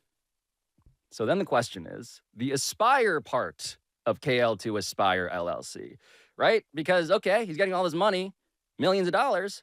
What I started doing was scour the internet for any mentions of Aspiration. Any appearances, tweets, quotes, Instagram posts, anything by Kawhi Leonard endorsing Aspiration. And this was hard to find, which also might seem weird, right? Because every other celebrity Aspiration gave money to was well known. There was Drake offering a statement to Rolling Stone. There was Doc Rivers, Kawhi's own head coach. Robert Downey Jr. was cutting his commercial. That was the whole point of paying the A-list Avengers. But the grand total number of times that I found Kawhi Leonard ever publicly referencing Aspiration, 0 times. Right. Kawhi Leonard mentioned Aspiration. And so what I started doing was reaching out to dozens of former Aspiration employees. A grand total of 7 of them ultimately agreed to interviews, which is also how I have exclusively obtained this signed and executed document. In consideration of the rights and benefits granted to company hereunder, the company will pay KL2, which is Kawhi, $28 million in cash during the term of this agreement. Company will pay KL2 $7 million each year of the term. That is Kawhi Leonard's autograph. I convinced one very important person who worked in the finance department of Aspiration to go on tape. And I didn't so much as discover it as I was told about it. What was your reaction? What were you told? My reaction was, what the fuck? And I was told, like, oh, these are the major contracts and the major players you really need to be aware of. And we went through a litany of, really, really top tier name contracts. And then, oh, by the way, we also have a marketing deal with Kawhi Leonard, a $28 million organic marketing sponsorship deal with Kawhi, and that if I had any questions about it, essentially don't, because it was to circumvent the salary cap. LOL. There was lots of LOL when things were shared. Did you ever see proof of Kawhi Leonard marketing or endorsing Aspiration in any way? Never, not once. The single largest payment to an individual for marketing that Aspiration ever made has completely evaded all press. It's honestly incredible. Nothing. He didn't have to do anything. In other words, Kawhi Leonard got from Aspiration a $28 million no-show job. Yeah, it's amazing. I'm honestly so jealous. So jealous. I mean, he's got the dream. Like, it's within my beliefs to be paid $28 million and do absolutely all as well. The Clippers, however, provided a statement on behalf of the organization and So the Clippers denied it and they said it's completely false. There was a clause in that contract that Bob Latorre found up here. You know, you saw part of it there where he talked about, $28 million, $7 million a year. There's a section in here that says, for the avoidance of doubt, if Leonard is still being paid by the team, meaning the Clippers, but is a member of another NBA organization or is retired, either of those instances shall qualify as a triggering event for termination by company. The contract specifically states Kawhi Leonard only gets paid in this $28 million contract if he is a member of the Clippers. You saw the finance person there from Pablo Torres, and it goes on. It's a big old thing. I ended up seeing the whole thing. That's the social media clip that they put out there. They deny it, obviously, Clippers there in this statement. I said it's unequivocally false. The NBA has already come out and looked into these things when they signed Kawhi Leonard and said there's no bad side, that nothing bad happened in terms of this. 28. Now you sit here and you think about it for a second, and you say, why does an NBA owner need to go behind the scenes and pay somebody to circumvent the salary cap, right? Why does somebody have to pay a guy that's already making $60 million a year, $48 million a year, whatever Kawhi's making? Why do you have to pay him an extra $28 million under the table? You have to pay him under the table because you want to avoid that first and second apron, folks. Could you imagine what the Suns could have done if they would have paid KD? Hey, KD, come here. We're going to pay you $30 million a year, but we're going to give you a no-show marketing agreement where you don't have to do anything, for $100 million. Money's still going out, but you avoid this first apron. You avoid the second apron at that time with that money. The NBA has already come out and said there's no danger here. There's nothing wrong with the way they signed him. Two things, now that this is hitting Pablo Torres' podcast, it's going to get big now. And what disgusts me the most, as I said earlier, where are the NBA insiders on this? Where's Stephen A. Smith? Where's Woj? Where are the big name Shams? The big name NBA guys. There's a reason they're not breaking it. Even if they didn't know about it, even if they knew about it, they're not going to break it. They have to keep that access. So it takes these outside people to do it. And God bless Pablo Torre. Of course, he did the one with the NFL and the Players Association and keeping that a secret. He broke that one as well. Now, in terms of what I just read, in terms of, for the marketing side of things, if he's not a member of the Clippers, he doesn't get paid. That is standard contract when it comes to marketing agreements and things like that, right? Like, like, for instance, if I have a marketing deal and it's tied around this show, the second I'm done with this show, that marketing agreement obviously goes away because it's tied to the show. So that is common point here for him to leave the Clippers and stuff like that. But that's the only clause of termination on this. He gets paid this regardless unless he leaves the Clippers. Steve Ballmer put $50 million. And if you saw on that clip there, one of the biggest people debtors was the Clippers. I think it was $30 million still owed to them in this company going out of business. Steve Ballmer put $50 million into this company, right, on top of it. But you don't pay somebody $7 million a year to not show up unless there's an ulterior motive, folks. Issue number one. And you saw there with what he put out there, at least, you saw that he, had never mentioned the company. Never, just social media, just put Aspire, company for me. Plant more trees, Aspire. That's all you got to do. And he never did it once. It was interesting to see. Now, here's the question that you got. One, the NBA is the one league that doesn't sweep things under the rug, right? Clippers' previous owner, Daniel Sterling, they didn't sweep that under the rug. They forced him out. That's where Steve Ballmer came into the league. Steve Ballmer has so much money, he can do whatever he wants with it. He has the ability to do whatever and spend whatever amount. In order to curtail him, you've got to put rules into place to stop those types of owners from doing it. Now, if they're going to circumvent everything by going this route, how do you stop it at that point unless you come down hard on them? The Timberwolves, it was Joe Smith, by the way. I just remembered his name. Joe Smith was the player. I think it was a $1.7 million deal, if I remember correctly. I was looking into this this morning, folks. Right? And they signed him for that. With the agreement, they would sign him to a ungodly for the time $90 million deal the next year. They did that because of the bird rights. They were able to avoid the salary cap that year, etc. The NBA hit the Timberwolves with 5 first-round picks lost.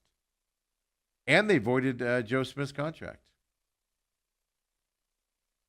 5 first-rounders. Clippers don't have any first-rounders. They get rid of them every year. How do you come down on a guy like Steve Ballmer? Here's the other side of it as well. How many other owners are doing this? This gets swept under the rug. If Steve Ballmer's the only one doing this, I'll tell you this, there have been rumors of the Warriors owner doing this type of stuff. Doing things outside of the NBA contract with people. There's rumors of them out there. They've been out there for a long time. How many other owners are doing this? This is where the NBA will sweep it under the rug. If there's 5, 6, 7 big-time owners doing this, more, it's going to get swept under the rug and nothing's going to happen. If Steve Ballmer, maybe one other one, maybe 2 other ones doing it, you could see repercussions coming from that side of things. Not publicly. You'll see rules changes, etc. If Steve Ballmer and the Clippers get punished for this move, if it is in fact true, that tells you the NBA is pissed. Other owners are pissed that he's doing this. If it doesn't and it gets swept under the rug, that tells you other owners are doing it and other owners are going to start doing it from that side of things as well going into this. So the big disappointing thing on it, this happens all the time. College sports have had this for a long time. No-show jobs, right? You get somebody to join your squad as a college player for football, and over the summer they got to go work at a car dealership. And they never once showed up to work but collected money. Happens all the time. But not on these high levels here to avoid a first and second apron. There are aprons in place to circumvent. So that $28 million should be hitting the Clippers. Should be hitting the Clippers salary cap. More taxes to other teams, etc. And it's not. Because it's deemed as a marketing deal. Now, if it was a legit marketing deal, it's legit. You can do that. If an NBA team is smart, you're signing a big name player and then saying, I want you to market for my other company here as an owner. Matt Ishbia. Hey, Kevin Durant, come sign here. You get your huge $1 contract. I'm going to pay you also a marketing deal to market for my mortgage company. Legal. Market away. Separate on and two deals on that side. No-show contracts are another situation. But to me, the biggest disappointment here is NBA guys that are NBA insiders nowhere near this story. It takes a guy in Pablo Torres to break this story. And that's the big shame of all this. Not because Pablo does a great job, don't get me wrong. The big shame of it is, check and see, is Shams going to talk about this? Is Woj going to talk about this? Are they? Any of those people? Shelbourne, is she going to talk about it? Any of these people going to talk about it? Or are they getting their marching orders to go on that side? Robert does bring up an interesting point here. Adam Silver was not the commissioner when the T-Wolves did it back then. Different commissioner. The commissioner, the old commissioner, as we know as Suns fans, came down on broken rules hard. Right? Leave the bench, big suspension. We know that as Phoenix fans. Adam Silver, not as harsh on things. Right? Robert also says, I think you're right. Other owners that have power are probably doing it too, so nothing will happen. This is how we find out. NFL sweeps things under the rugs all the time, especially when it comes to the big-time owners. If they don't like you, they let stories come out. Why do you think we have all these Bidwell stories out? He's not well liked by, he's not a powerful guy in the NBA circles or the NFL circles. You know why we don't hear a lot of Jerry Jones stuff behind the scenes that he has done? I can tell you right now, there are stories out there of Jerry Jones behind the scenes. You know why we don't get those stories? He's got the power. Robert Kraft. You know why we don't get a lot of those stories? He's one of the chosen ones.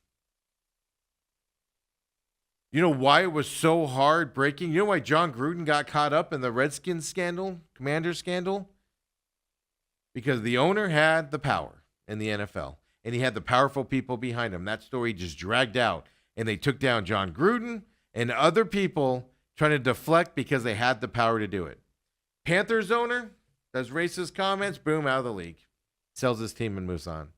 Michael Bidwell stories left and right out there. But nobody cares. You ever hear anything bad about Kroenke? I'm not saying he's a bad person. I'm just saying you're in the power circle, things get swept around. If this story stays quiet, as I said earlier, and Robert agrees with me here. Thank you, Robert. Other teams, let's say Celtics, I'm not sure the Lakers ownership are as powerful as when Dr. Buss was running the team, meaning Jeannie Buss. I'm not sure they still have that power. I suspect they do, but I'm sure it's lessened a little bit because of the Lakers and the history of them being in this league and what they've done. So I'm going to include them in that. Steve Ballmer, obviously, with all of his money. If this gets swept under the rug and nothing happens to the Clippers, it's happening league-wide with the powerful people. Now, that doesn't mean the smaller owners, you know, and it's hard to say there's smaller owners when they're all cajillionaires. But let's say New Orleans, you know, they might not be doing it. Memphis, probably not, maybe not doing it. But Celtics, Houston, their high-power owner. Oklahoma City's high-power owner. What's he doing to get that team the way it is right now? Is he giving SGA a little on the side? And also, Robert's correct. That was going to be my last point on this. Adam Silver is an owner that's for the league and players. Let's put it this way. He likes to give in to people. He likes to not fight things, etc. And if the ownership comes along and the ownership says, ownership as a whole, there might be some dissenters, but the big guys that can literally get him fired, if they get their group together, and they say, don't do anything to him. Or they come up and they agree. This is the other side, right? If he gets slapped and he loses because he has no first-round picks, you know, he gets fined, $1 million. To Steve Ballmer, he doesn't care. Steve Ballmer dropping a couple mil is like us dropping $10 for lunch. And if it's a small fine, it'll look big on paper, but for Steve Ballmer, it'll be small. If you're doing this stuff, there needs to be a fine and a thing to cripple your franchise for years to come as the punishment. That tells you not to, any other owner out there, don't you dare do this. If it's a $5 million, $10 million fine, that's not going to cripple Steve Ballmer. He doesn't care. So it's not only if they do punish him, it's what the punishment is. Void contracts. If the Clippers void Kawhi Leonard's contract, does that matter? Kawhi Leonard misses a ton of games. Would that even matter? Might be helping him out a little bit. It's how do you get him to not do it later on is the bigger question. But my personal opinion is this is a huge scandal breaking here from Pablo Torre. Not just on the ownership side, but if you're the PA, NBA Players Association, they get paid off of what your contract is in the NBA. They don't get paid off of your endorsement deals. Now, the agents and stuff do. Aren't you a little upset if you're the Players Association? You could have got $28 million built into a contract. Do they know about it? How deep does this go is what we need to find out. Are we going to find that out is the bigger question. Something to pay attention to here. Training camps are getting ready to start. The interesting part of this, as I said at the beginning, the NBA came out and said Clippers did nothing wrong in signing Kawhi Leonard. They said that when they signed him. Now this is coming out. Yikes. All I'm going to say. Yikes. Now, in the NBA's defense, he signed a marketing deal for $28 million. Okay. At that time, they didn't know he was a no-show contract. They didn't know it from that perspective and everything. How open they were with it. You saw the finance guy on the podcast. That's why I left it in there. He kept saying, every time they talked about it, there's some LOLs. Under the table deals are kept under the table for a reason if you're breaking some rules and you think there's repercussions. The Clippers were so okay with what they were doing that they were just telling random finance people and everything about it. Like almost joking around about it. Tells you they have no fear of being caught. No fear of anything happening to them. I agree. Robert agrees with me. NBA is not a league to sweep things under the rug. I think this one gets swept under the rug. I think we might see a small fine. You're not going to see a punishment that the Timberwolves had. You're not going to see that level of a punishment. Clippers wouldn't even care if you took their next draft picks for the next 20 years. They'll just buy their players. They can afford to. I don't think that's not a threat to them. But if you're other owners out there, you're going to find out how many quote-unquote powerful owners there are in the NBA. I'm not even sure Matt Ishbia is one of them. How does he get along with the other owners? What's he viewed as his other owners? I don't know. I saw a lot of celebrating when the Suns have failed these last couple of years with him. Something to keep an eye on moving forward. And when we come back here, let's get some NFL talk in, of course. We have the Cardinals' first depth chart out for this week. We'll show you that. And going back a couple days, I've been watching a lot of coaches, a lot of press conferences with players over the last, just getting not just caught up, but rehashing them going into the season, of course, with the Saints this weekend. And I was watching them yesterday, and Tip Ryman said something on blocking that kind of made me giggle a little bit. So I want to play that for you as well in terms of what it's like doing a big block out there. So come on back. We'll wrap up the show strong here. It's the main event.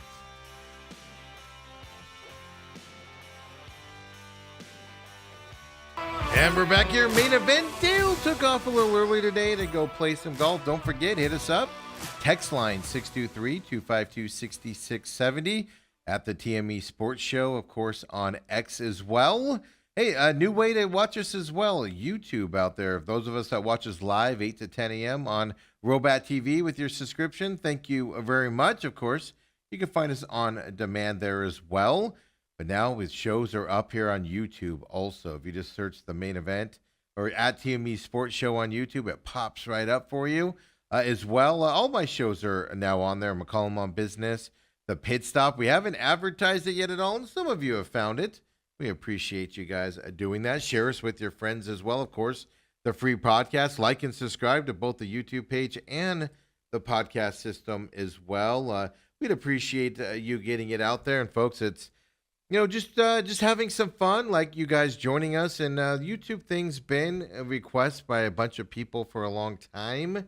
And glad to finally be able to implement that for you guys as well out there. So definitely help us out and just like, subscribe. We're not asking you to go and watch the show a second time or, listen to the podcast or anything like that a second time. Just like, subscribe. The pages would help us out enough from that side. And hey, if you want to, pay attention to a fun-filled show, there you go.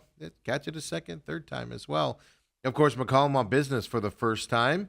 Before it was just on demand, live at 11 o'clock, on demand afterwards. Well, now it's also on that YouTube page. And then the Pit Stop. Pit Stop will be recorded tomorrow.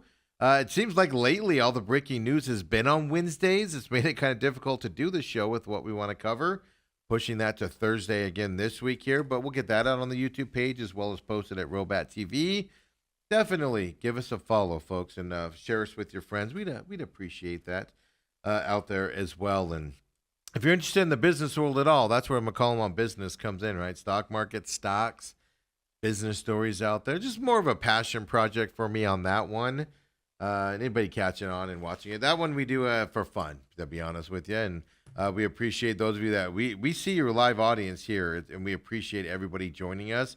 It's fantastic that you do. We're not trying to push you guys away. We love you. You're our biggest audience by far on the live side, and we appreciate it very much. And Cardinals play the Saints this weekend coming up, and I've been going back and looking at a lot of, press conferences over the last month or so, just rehashing it, what was being said, making some notes on kind of things that they said earlier in the season, whether it be the head coach, Wallace, the defensive coordinator, of course, Pezzing, the offensive coordinator, players out there as well.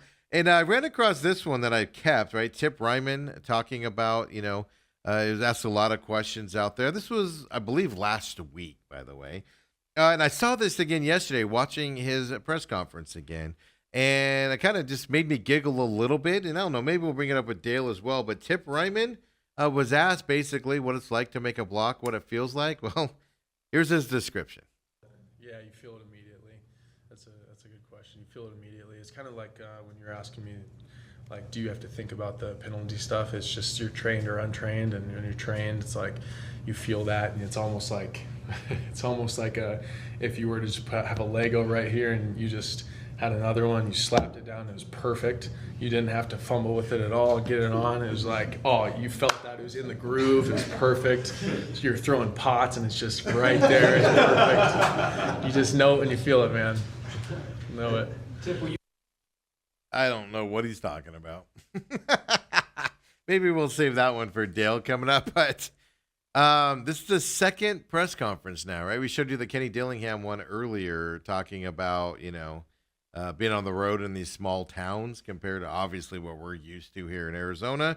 We had fun with that in the first hour if you missed that. But, I have no idea what he's talking about right there. So maybe we'll save that one for Dale coming up from that side.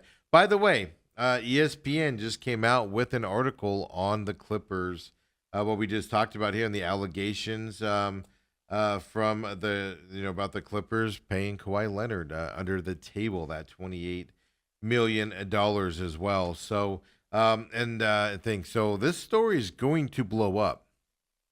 Going to be interesting to see the results, but I'm fascinated on how they do this. But back to football, Arizona Cardinals a couple days ago named their 2025 captains. Out there, of course, Kyler Murray. If your quarterback is not a captain, to me, that sends red flags throughout the organization. Your leader of your team needs to be a captain. Dare I say it, even if they don't deserve it, right? James Conner is a captain. Of course, Froholt, their center. No shocker here, Calais Campbell back with the team after being gone for, 10-plus years. He's got to be old man Campbell, right? He's the grandpa on this team. He's here not just for production-wise, which he'll be able to produce this year, but he's here also to teach these young guys how to get ready for the game, etc. No shocker that he's a captain again. Buda Baker is a safety, also there. Mac Wilson Sr., and then Joey Blunt, of course, on the special team side of things. He's a safety, but he's also a important special teamer to the Cardinals. Does a great job on coverage, on kickoff coverage and punt coverage for him. The one here that surprises me that I'm glad to see on this list, and that's Mac Wilson. You don't hear a lot about him in terms of the crowd. I think he needs to have a big year. I think he's the centerpiece of that defense in that front seven. I know you have Josh Sweat. I know you've got, Robinson and all these other defensive linemen, as I'm drawing them out here in front of me. But I like that he's on this list. Your linebacker needs to be a leader of this defense. And he's on there, Mac Wilson Sr. I do like that one. I'm expecting big things from him this year running that defense. So it's great to see him on that. Because it's easy to put Buda Baker. It's easy to put Calais Campbell in there on that defensive side. It's very easy to put those guys as captains. I enjoy Mac Wilson being part of that in terms of the captain side. If you missed it yesterday, Cardinals did their first depth chart of the season for them. I think we have the graphic on that. We could throw that up if we do have that. There we go. I mean, no surprises overall, right? Your offensive linemen, obviously Paris Johnson Jr., Evan Brown, Froholt at the center. Then you got Adams and then Williams there from that side. So no shocker in terms of that. Will Hernandez is the backup. You knew he was going to eventually be put in there. I am floored that Will Hernandez is, in the second place on this depth chart to start the season. Tells me he's ready to. He might not be 100%, right? Your hope is you don't need him. Hopefully Isaiah Adams stays healthy here, obviously going into this game and for a lot of these games. But Will Hernandez being there is fantastic for that. Of course, Gaines that's too deep there in the guard and center positions. Kevin Beecham. They can all play interchangeable positions for these guys, so it's great to see. Of course, Jonah Williams there with Josh Fryer as his backup right now in terms of the depth side. No shocker here, except for I'm a little bit surprised. Elijah Huggins is third here on the tight end depth chart. Chip Ryman comes in at number 2. I liked him a lot. You just saw, his clip there. He's a likable guy. I think he's very physical on the line, which I do like about him. And he's in that second spot there. It does surprise me a little that Higgins wasn't in that spot, to be honest with you. Obviously, no shocker, Trey McBride from there. In terms of the wide receivers, obviously Marvin Harrison Jr., no shocker there. Michael Wilson, not a shocker either. Zay Jones, it's not a shocker he's in that spot. He's good. But how quickly does Xavier Weaver and or Greg Dortch get their opportunities, in front of Zay Jones? It's going to be something to pay attention to early in the season coming up here. Quarterbacks, obviously, no controversy there. No controversy yet. You guys know one of my bold predictions. Jacoby Brissett is going to, I'm going to say, accidentally cause a quarterback controversy this year in the quarterback position. One, either Kyler Murray plays bad, everybody's going to be calling for Jacoby Brissett, or Kyler Murray has to miss a game or a couple games this year, and then Jacoby Brissett's going to go in there and play well, and you're going to see a lot of the fan base and possibly the media calling for Jacoby Brissett to take over that position. No shocker, James Conner, number 1, Trey Benson, number 2. They call themselves 1A and 1B, or 1AA or whatever they're calling themselves. So no shocker that's how they have that laid out with DeMarco there in the 3rd spot, and then Knight, of course, there in the 4th spot there. So not a lot of surprises here in my eyes on this. Kind of what we expected to happen. Zaven Collins, I've never been a Zaven Collins fan. I'm not going to lie to you, just never have been. Outside linebacker, I would just wonder how soon Browning is he going to be able to surpass Zaven Collins there and get a little bit more playing time over Zaven Collins on that defensive side. It is something that I expect to happen. It's just a matter if it is going to. But the coaching staff obviously likes Zaven Collins. So it'll be interesting to see where they go from that side of things. from that position. No, there's no shocker here on the defensive line where we're standing going into this season. Cornerback, no issue there. Max Melton, of course. Will Johnson on the depth chart. Not a shocker. I think he's earned that spot, especially with the injuries that they've had. Garrett Williams is also going to be good. Kentrell Clark is going to be integrated in this defensive backfield. Just a matter of how much and how soon you're going to see him out there. I expect to see a lot of him. Then, of course, Jaden Thompson and Buda Baker, not a shocker for them either. I do like the safety backfield. Buda Baker, Jalen Thompson, if for some reason one of them goes down or one of them's, has to come out of the game for a little bit, I do like Taylor Demerson and Joey Blunt there as the backup safeties going into. I'm comfortable from that side. Now, me being comfortable sitting on my couch at home is one thing, right? To pay attention to there. But so there's your official Week 1 depth chart here coming up for the Saints this weekend. And boy, listening to the coaching staff yesterday talking about the Saints and Spencer Rattler and Kellen Moore, they're saying the right things. But there is a talent void here between your Arizona Cardinals and the Saints this weekend. A huge talent void. So we'll have to see what comes out. Is this going to be an ASU-NAU situation? Or are the Cardinals going to show up and be able to do that? ESPN, did 14 playoff teams' chances.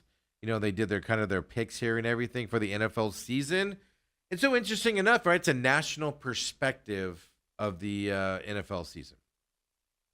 So I looked at it and everything. They actually have Kansas City and Green Bay in the Super Bowl. So give you an idea where their mindset's at. How do you pick against Kansas City, first of all? Green Bay with Micah Parsons, I can understand you putting him as a Super Bowl pick on the other side. I have questions on their quarterback and questions on their offensive side of the ball for Green Bay. I'm not saying they can't get there. I'm not saying they're not good enough to get there. I'm saying those are my questions. That's going to be the weak link this year, I think, if they do sputter and fall. But ESPN has them on that side. Interesting enough, they have the Bengals making the playoffs as an AFC wildcard position. They have the Atlanta Falcons in the playoffs as well. They call them the three new arrivals. Or there's three new arrivals right there. Two of them are the Atlanta Falcons, Cincinnati Bengals making the playoffs this year. Falcons I can't get behind. Bengals I can get it if their offense can outscore everybody. Bengals are going to be a playoff team, especially with the Browns being so. Browns are going to have issues this year and stuff like that. They have the Bears making the playoffs as an NFC wildcard. They do have the Jaguars making the playoffs as an AFC South champion. They do have the San Francisco 49ers winning the NFC East. I do not get this, folks. I don't understand it. To me, this division comes down to the Rams. If Matthew Stafford stays healthy all year, the Rams are the favorites to win that on that side. Then I think it's a two-way battle between Seattle and Arizona. The Niners, I am just not high on. Everybody else seems to be going into it. And a lot of it has to do with, obviously, injuries, losing a lot of players from that side. They do have the Washington Commanders missing the playoffs this year. Interesting enough, they do have the Steelers making the playoffs as a wild card team there. They do have the Denver Broncos missing the playoffs this year, which means they have the Chargers in the playoffs as an AFC wild card. I can understand that pick. No qualms with that whatsoever. And they, like me, and I'm going to do my picks here coming up as well, but Minnesota Vikings out of the playoffs this year. I think they're going to turn into a big running game team because J.J. McCarthy's learning his stripes out there. I think they're going to turn into a running team. It's going to add some frustration to Justin Jefferson in that receiving core. I think the Vikings are going to sputter, especially now with Green Bay and the Lions, and Green Bay specifically jumping up in talent. I think that hurts the Vikings on that side as well.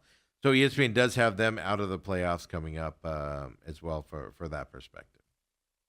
They do have the Tampa Bay Buccaneers out of the playoffs also. Obviously, Atlanta Falcons they have in the playoffs. They have the Rams out of the playoffs this year. If Matthew Stafford isn't healthy, Rams will miss the playoffs. And it throws away your NFC West predictions going into this. 100%. If Matthew Stafford's not healthy, to me, it comes down to Seattle and Arizona fighting it out for that division lead. 49ers will be close. Now, if Matthew Stafford's healthy, switch that. Rams, to me, are the favorites. So we have a little bit of a wild card going into this side. They also have Houston Texans missing the playoffs going into this year as well for that. All of that being said, folks, national perspective here, right? An ESPN guy talking about it and things like that. The last team that they have in the playoffs this year, your Arizona Cardinals. They have a chance to make the playoffs, 38.1%. Chance to win the division, only 16.1% for them. They say their projected wins are 8.3. I think the Cardinals, they're for them to have a good year in terms of what we're looking at, they need 9 wins. Period, end of story. Anything less than 9 is going to be a disappointment for your Arizona Cardinals this year, in my eyes. And I'm going to do my prediction here. I went through the schedules. As I said, I'm finishing it up later today. Cardinals have to win 9 games for this to be a quote-unquote successful year in the eyes of things. Cardinals, they can win 10. They can win 11, actually, if a couple games go their way in November, December. The question mark for the Cardinals is November, December timeframe and that schedule. It's not easy. Their whole strength of schedule is the 5th easiest going into the season, by the way. But their end of November, December schedule is brutal. So are they at 8 or 9 before that time frame? Then they can get to that 10, 11, when they hopefully win a game in that time frame instead of losing it like they normally do. That all comes down to health and stuff like that. But ESPN has your Cardinals making the playoffs there as an NFC wildcard team. So national perspective there. And when we come back tomorrow, of course, Dale joins the program for the beginning part of the session. No Lou tomorrow, just heads up on that. He will join us on Friday this week. No Coaches Show with Coach Sheehan. They're out, school's out on their retreat this week. He's going to let me know later on if he can join us on Friday. I told him just to let me know to see, but no promises made there. If not, we'll, of course, catch him next Wednesday. Talk about their game coming up on Friday as well, if he doesn't join us out there. And, of course, I'll have my predictions here on the season because we got NFL football starting tomorrow night, folks. Cowboys, Eagles, and I like the Eagles big in this game. We'll have to see what happens. I'm a little worried about the Eagles, first game at home since the Super Bowl win, etc. Crowd's going to be off the hook. Doesn't always mean good things, right? But we'll talk about that tomorrow. We have a big day here. McCall My Business coming up at 11.